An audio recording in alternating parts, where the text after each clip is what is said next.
Shalom, kita jumpa lagi dalam doa Fajar Gereja Baptis Indonesia Depok. Saya ingin mengajak membaca firman Tuhan dalam Mazmur 117. Mazmur 117 ini adalah mazmur yang terpendek karena berisi hanya 2 ayat. Mari kita membaca bersama-sama. Pujilah Tuhan, hai segala bangsa, megahkanlah Dia, hai segala suku bangsa, sebab kasih-Nya hebat atas kita dan kesetiaan Tuhan untuk selama-lamanya. Haleluya. Mari kita berdoa sebelum melanjutkannya. Bapa yang baik, kami bersyukur atas pesan melalui firman Tuhan ini.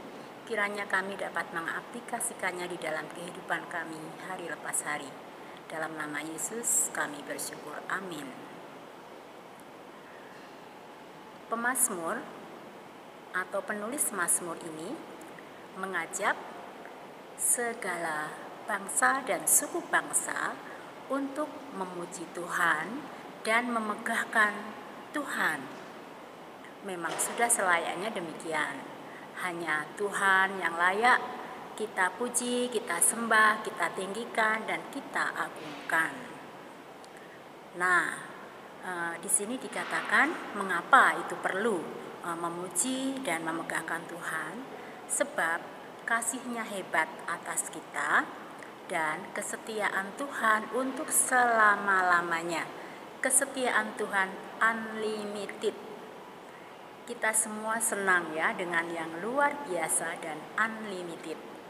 Nah, pada saat ini saya memberikan judul renungan mengalami kasih Tuhan yang unlimited. Bagaimana mengalami kasih Tuhan yang unlimited? Yang pertama, seperti dikatakan oleh penulis mazmur ini, sebab kasih-Nya hebat atas kita. Kita menyadari bahwa kasih Tuhan itu hebat.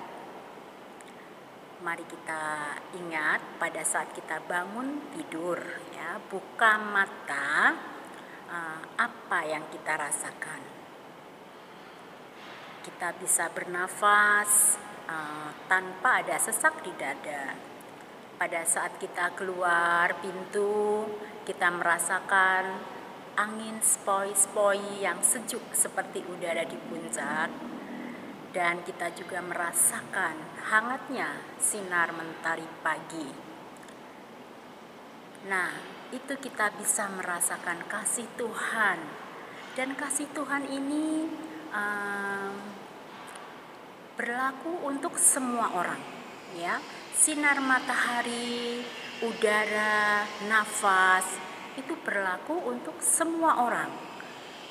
Apakah itu orang yang taat kepada Tuhan atau yang tidak taat. Dan berlaku juga untuk segala usia, dari dia masih baby, anak-anak, remaja, pemuda, dewasa, ataupun usia senior.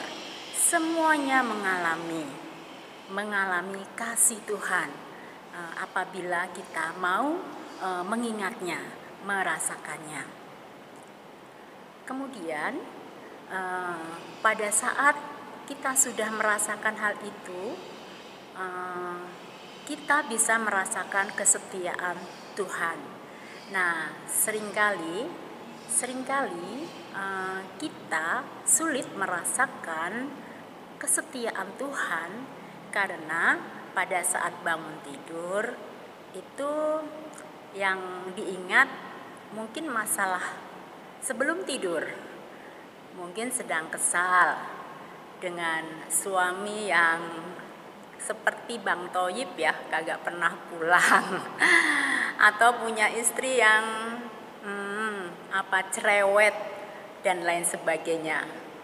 Nah, pada saat sebelum married, lagi tahap PDKT, wah, merayu Tuhan ya, kayak lagu yang lagi viral nih, merayu Tuhan. Berdoa dalam sujudnya ya, berdoa dalam sujud. Kemudian jika ditakdirkan bersama, betapa bahagianya ya. Jadi pada saat belum married, biasanya pasangan mengatakan bahwa kalau memiliki kamu itu adalah anugerah. Tapi sesudah menikah, mungkin bukan lagi kamu adalah anugerah, tapi kamu adalah musibah. Ambiar deh semuanya. Nah, mungkin karena bangun tidur yang diingat adalah masalah. Bisa jadi bukan masalah suami atau istri, tetapi masalah anak, masalah ipar, masalah mertua, masalah cucu. Sehingga itu mengganggu kita mengalami kesetiaan Tuhan yang unlimited. Pada saat masalah-masalah itu timbul karena pagi-pagi pikirannya sudah tidak tertuju pada rasa syukur, jadi sepanjang hari apapun yang dialami rasanya tidak baik. Seringkali ada orang yang mengatakan, hari ini gue apes banget nih, ada aja kesialannya. Padahal sebenarnya itu diawali dari diri sendiri. Kita jaga hal itu. Nah, saya ingin memberikan contoh salah satu cerita dalam firman Tuhan juga yang terdapat dalam Perjanjian Lama, bagaimana dia mengalami kasih Tuhan yang luar biasa, dan itu merupakan kesetiaan Tuhan bagi dia yang unlimited. Coba dengarkan cerita ini, dan saya ingin pendengar itu menjawab di komentar ya, siapa nama laki-laki ini, dan yang kedua dari mana asal gadis ini. Ya, gadis ini, ada gadis dan ada laki-laki atau bapak. Yang nanti menulis di komentar dan jawabannya benar dapat hadiah. Hadiahnya 50.000 dibagi 10. 50.000 dibagi 10 ya. Nah, di suatu negeri ada seorang gadis. Dia adalah tawanan, gadis tawanan. Jadi negeri ini berperang di negeri tempat gadis itu, dan negeri yang satu ini atau bangsa ini kalah, sehingga gadis ini ditangkap dan menjadi tawanan. Dia bekerja pada sebuah keluarga suami istri yang cukup terpandang kaya. Tugas dari gadis ini adalah melayani istri. Nah, melayani nyonyanya ya, maksudnya pada saat nyonyanya mau mandi, mempersiapkan segala sesuatunya, pada saat mau makan, atau apapun. Bahkan mungkin pada saat nyonyanya mau menyisir rambut, gadis ini menolongnya. Gadis ini tawanan, tapi dia orang yang bisa mensyukuri kehidupannya, dan dia mempunyai ciri itu beriman kepada Tuhan ya, maksudnya dia adalah orang yang beriman kepada Tuhan, jadi dia bisa melakukan banyak hal. Nah, tetapi gadis ini menjadi sedih karena tuannya yang gagah, dia itu kepala pasukan yang bisa membawa kemenangan bagi bangsanya. Tuannya ini charming dan good looking, tapi dia sakit ya. Nah, sakitnya ini bukan sakit biasa, sakitnya ini menular. Memang bukan karena bersentuhan itu bisa menular, bisa juga pada saat ada udara yang udara, maksudnya pada saat melalui saluran pernafasan ya, mungkin mirip dengan COVID, tapi bukan COVID ya. Nah, ini sakit ini disebabkan oleh bakteri. Nah, gadis ini bicara kepada nyonyanya, dia punya hubungan yang baik dengan nyonyanya. Kemudian si nyonya tadi bicara kepada kepada suaminya supaya pergi ke suatu tempat supaya kamu disembuhkan. Nah, tuannya ini orang yang sangat dihargai dan raja di situ sangat senang kepadanya. Makanya pada saat dia datang kepada raja dan mengatakan hal itu, "Oh ya, kamu boleh pergi," kata raja itu.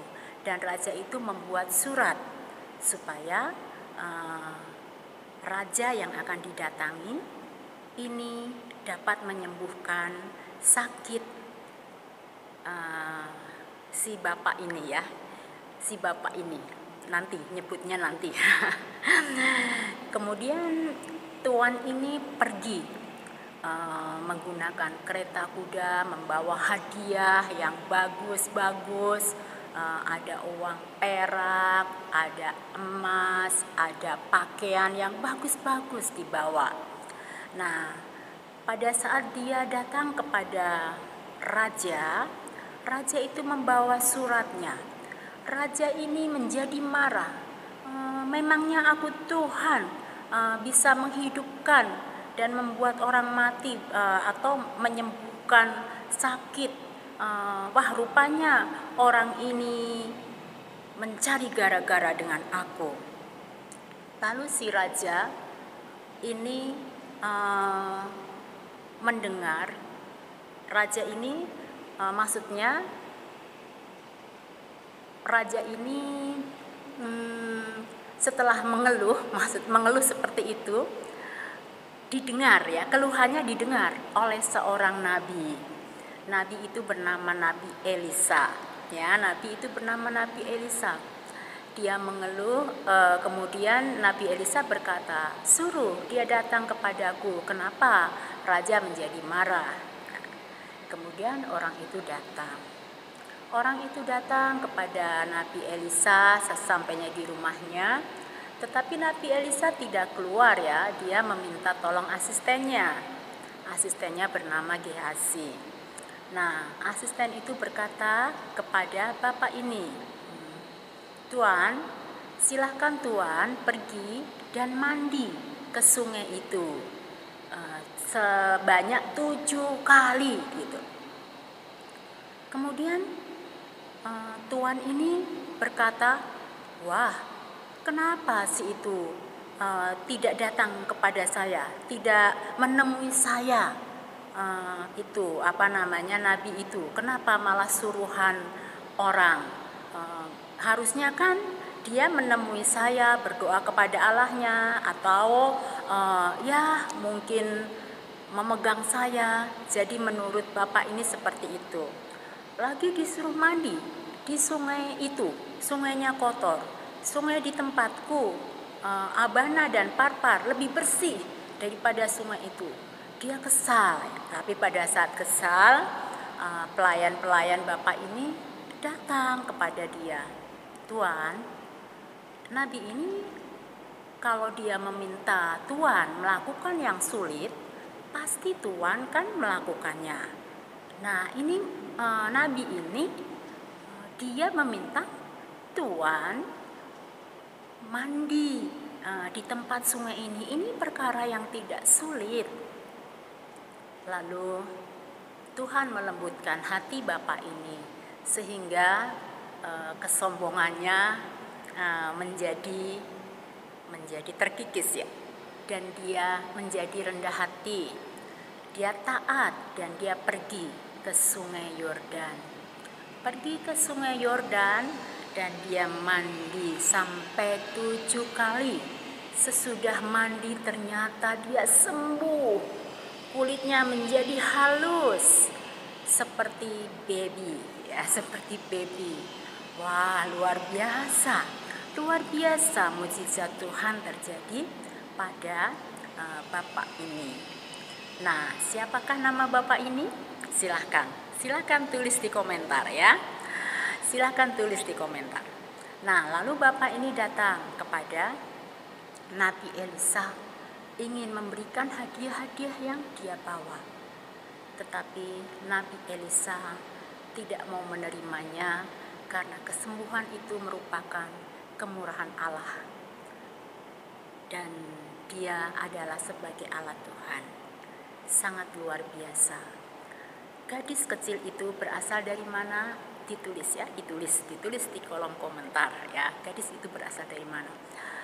Gadis ini gadis yang masih bukan kecil sekali dan bukan besar sekali. Alkitab memang tidak menceritakan berapa umur gadis ini. Tapi gadis ini walaupun dia seorang tawanan, tapi karena dia mensyukuri kehidupannya sehingga dia bisa menjadi berkat, berpengaruh kepada tuannya, tuan yang sangat dihormati oleh rajanya, tuan yang sangat terpandang, dan sesungguhnya perbedaan status sosialnya sangat jauh, tapi dia dipakai Tuhan untuk menjadi berkat bagi orang lain. Dan melalui saran dari gadis kecil yang disampaikan kepada nyonyanya, dan nyonya itu adalah istri bapak tadi, maka bapak ini menjadi sembuh, menerima anugerah Tuhan, dan dia bukan hanya bersukacita, tetapi dia mengakui bahwa hanya Allah Israel yang luar biasa. Dia mengakui Allah Yahweh itu sangat luar biasa. Jadi dia mengalami kesetiaan Tuhan, mengalami kasih Tuhan yang luar biasa, dan jiwanya pun diselamatkan karena dia mengakui Allah Yahweh sebagai Allahnya. Bahkan dia mau mempersembahkan persembahan itu kepada Allah Israel. Nah, Bapak Ibu Saudara sekalian, kalau saudara sekarang sudah menulis, kalau sesudah ini sudah tidak berlaku lagi ya. Saya mau menyebutkan nama bapak itu adalah Naaman. Dia seorang panglima tentara dari Aram ya, dan gadis ini berasal dari Israel. Nah, Bapak Ibu sekalian, sudahkah kita mensyukuri apa yang terjadi di dalam kehidupan kita semua? Apapun yang terjadi, dengan rasa syukur kita kepada Tuhan, maka dapat mengubah hal-hal menjadi baik karena kita selalu berpikir positif, dan Tuhan bekerja atas pikiran yang positif. Kita bisa memberikan nasihat yang kelihatannya kecil, tapi itu berguna seperti tadi ya, gadis Israel tadi kepada nyonyanya, dan nyonyanya bilang kepada suaminya, dan suaminya menjadi sembuh. Luar biasa. Mari kita mengikuti pesan firman Tuhan ya. Pujilah Tuhan, megahkan Dia. Setiap bangun pagi, mari kita puji Dia, kita megahkan Dia, dan kita ingat kasih-Nya yang tak terbatas, kasih-Nya yang unlimited, kasih-Nya yang menerima diri kita apa adanya. Terlebih daripada itu, selain Dia memberikan alam semesta yang luar biasa yang bisa kita nikmati, Dia juga menyelamatkan jiwa kita dengan mati di atas kayu salib. Tetap beriman kepada Tuhan Yesus Kristus, tetap alami kesetiaannya, karena Tuhan berjanji menyertai selama-lamanya, seperti di Matius 28 ya, ayat yang terakhir, aku akan menyertai kamu sampai kepada akhir zaman. Nah, jadi kesetiaan Tuhan itu unlimited sampai akhir zaman, bahkan sampai kita bersama Tuhan di surga.